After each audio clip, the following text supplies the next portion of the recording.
eu acho que tem os prós e os contras, né? Você está vinculado a uma universidade, eu acho que o pró é principalmente a legitimidade, principalmente no Brasil, que não está tão habituado a essa ideia de think tank, né?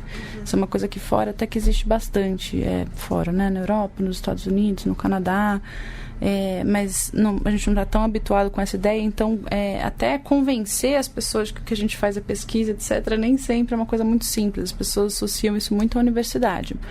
Agora, em termos de pró, eu acho que a nossa independência dá uma flexibilidade muito grande, tanto em termos de atuação e tipo de pessoas que a gente consegue contratar, em que regimes, a facilidade com que a gente consegue fazer isso, captação de recurso, o próprio gasto desse recurso, né? Isso comparando principalmente com a universidade pública, né? Que a gente sabe deixa isso tudo mais difícil. Mas também em termos de produto, o que a gente faz nem sempre é uma pesquisa no sentido de um paper acadêmico. Isso a gente se propôs desde o começo de fazer.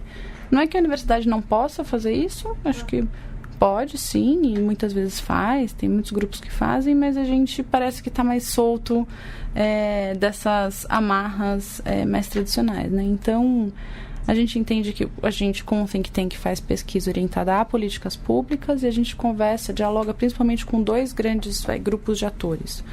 Um deles, quem está elaborando e aplicando políticas públicas, então a gente está falando de legislador, de governo, de juiz, de promotor, e vários dos nossos trabalhos se direcionam a essas pessoas, né?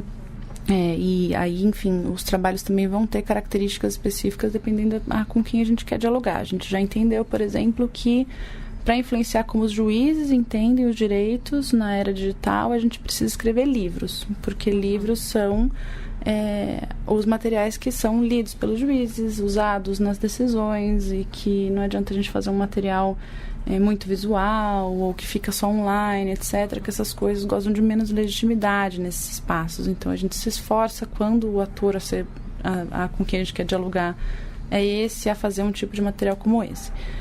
Enfim, cada ator tem sua particularidade, nisso a gente também nem sempre está fazendo só material, mas também cursos, coisas assim.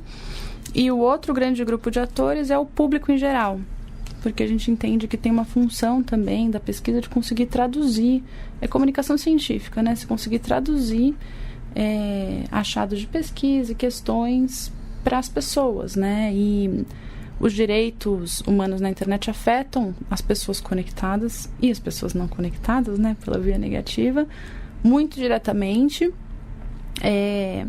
E além de serem questões que a gente acha que é importante se comunicar com as pessoas, etc., a gente entende que isso a longo prazo tem um impacto na formulação das políticas públicas também, porque é uma forma das pessoas começarem a fazer pressão, resistirem a determinadas medidas, etc. E aí, quando a gente está falando com esse público, a gente às vezes está falando de materiais completamente diferentes, né? Não é que esse público não vale livros ou artigos, possivelmente sim, mas a gente tem que se preocupar bastante com mídia social, com fazer vídeos de vez em quando, quando a gente divulga um material, fazer também um vídeo curto sobre ele, porque a gente sabe que algumas pessoas estão interessadas, mas elas não vão parar para ler um artigo de 30 páginas só porque elas estão interessadas naquele assunto, né? Uma coisa que demanda tempo, todo mundo tem suas prioridades, tudo. Então, um vídeo de 3, 5 minutos é uma coisa que pode ter um impacto grande. Ou materiais mais visuais, etc. Tudo isso para falar que eu acho que, sendo uma organização independente, a gente ganha em flexibilidade com isso, né? Porque a produção dessas coisas exige uma flexibilidade desde como captar e gastar recurso, de tempos, né? De tomada de decisão, e a gente está... enfim, essas coisas todas acabam dependendo mais da gente mesmo. Então, tendo tido experiência também, eu trabalhei na FGV, né, 2 anos como pesquisadora. Eu acho que o maior ganho que eu vejo é esse mesmo, assim, essa flexibilidade que a gente ganhou e de conseguir responder para questões de um jeito muito mais rápido. Excelente. Então, é interessante ouvir você falar sobre como a pesquisa separada da universidade também tem esse viés de pensar sobre a sua própria aplicação e sobre os formatos para que essa aplicação tenha sentido e consiga repercutir, né? Legal. Eu fiquei lembrando muito no nosso primeiro podcast que a gente falou de um texto que ele discute um pouco os métodos de atuação das organizações de direitos humanos, né? E fala dos relatórios, né? Nessa problematização de como a gente produz informação. Mas eu acho que esses relatórios clássicos das organizações, eles não se propõem como instrumento de pesquisa propriamente. Você enxerga essa diferença desse tipo de produção de conhecimento mais esses relatórios clássicos das organizações do que vocês fazem, se pensando como um centro de pesquisa?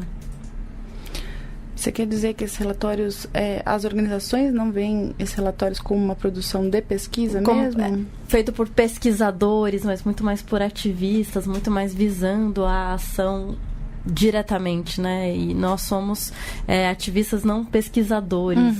Estando mais definido como pesquisadora, você vê alguma diferença aí? Eu acho que como a gente é uma organização que faz pesquisa orientada à política pública, talvez esteja mais próximo, né? Eu acho que uma das coisas que pode estar implícita no que você está falando é assim, mas as pessoas não se veem como pesquisadoras, talvez elas não sigam métodos, mas eu acho que não é verdade, né? Eu acho que muitas vezes os pesquisadores, as pessoas que estão fazendo os relatórios nas organizações de direitos humanos estão também fazendo pesquisa, seguindo métodos, etc., né? Eu acho que nesse sentido talvez tenha algo mais próximo. O que me parece que talvez seja uma diferença é que o relatório ele já vem com o objetivo de fazer uma denúncia específica, né? Deixa eu denunciar os casos de violações de direitos humanos, etc. E a gente, eu não vou falar que a gente faz pesquisa desinteressada, porque a gente não faz, e não faz pesquisa neutra também. É uma coisa que a gente faz questão de falar, assim, a própria escolha dos nossos temas já mostra que não há neutralidade, né? A gente tem uma área de pesquisa que chama Desigualdades e Identidades, e a gente se propõe a pesquisar o uso de internet por grupos específicos de pessoas que são afetadas por desigualdades específicas, ou violência contra mulheres, violência contra pessoas negras na internet, etc. E só de você escolher esse tema, você já está fazendo muitas das funções, né? Que existe, vamos dizer, que existe racismo no Brasil. Que existe racismo na internet, que tem questões que afetam... Enfim, a gente não está falando de neutralidade, não é isso que eu quero dizer. Mas me parece que a gente também, de vez em quando, depende da pesquisa, depende do que a gente está fazendo, começa uma pesquisa realmente sem saber onde que ela vai levar e que tipo de descoberta que ela vai fazer a gente chegar. Então, um exemplo... Uma das coisas que é muito dada, é bem estabelecida e por um bom motivo, né, no campo das organizações que atuam em direitos digitais, e aí não só de pesquisas, mas de advocacy também. É a limitação da responsabilidade dos intermediários.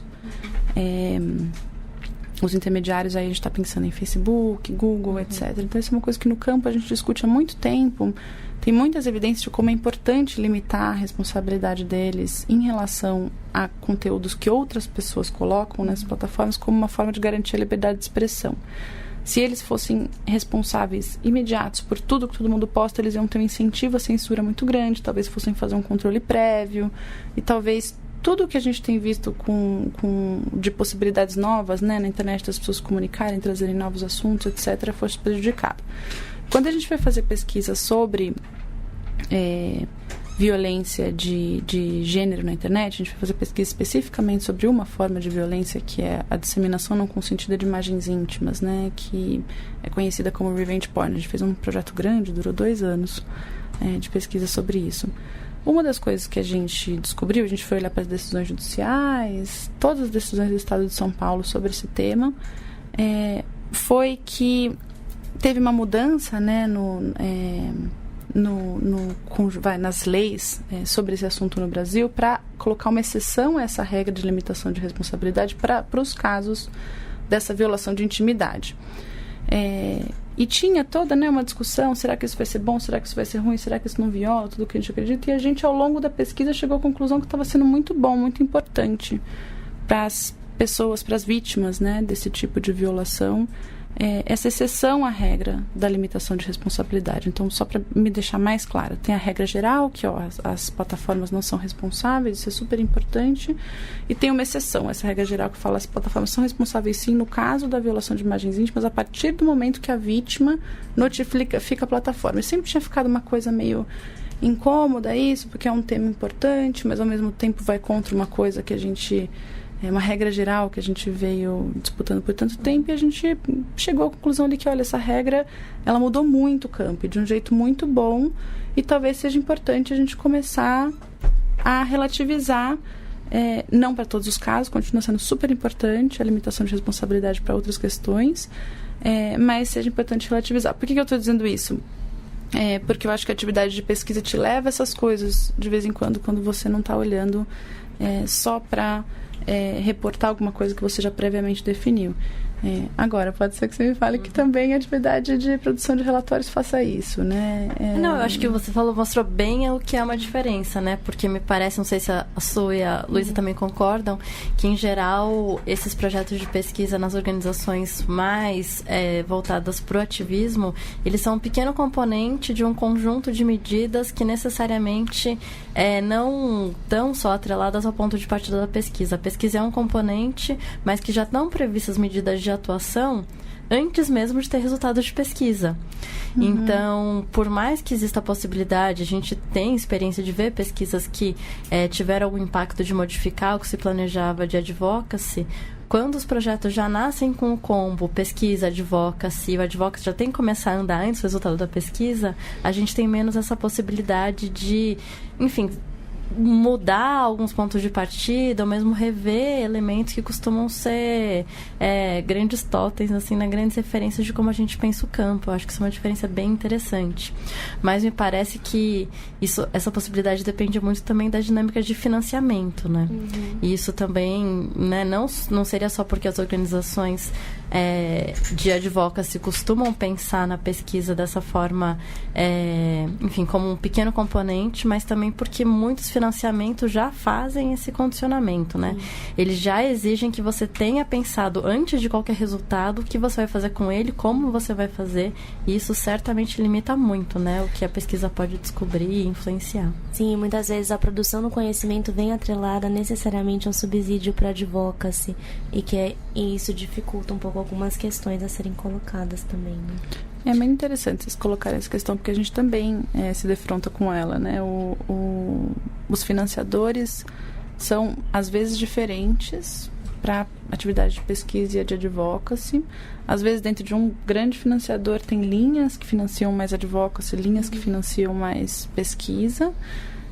E isso pra gente vem sendo um desafio também, às vezes, dialogar com algum financiador que fala, não, mas a gente quer advocacy, a gente quer trabalho diretamente no Congresso, etc., e a gente também tendo que explicar que, olha, a nossa função nesse ecossistema todo é especificamente essa. Então, a gente também tenta dialogar mais com os atores que mais especificamente acham que financiam pesquisa, entendendo que isso é um componente, né, de um ecossistema mais amplo.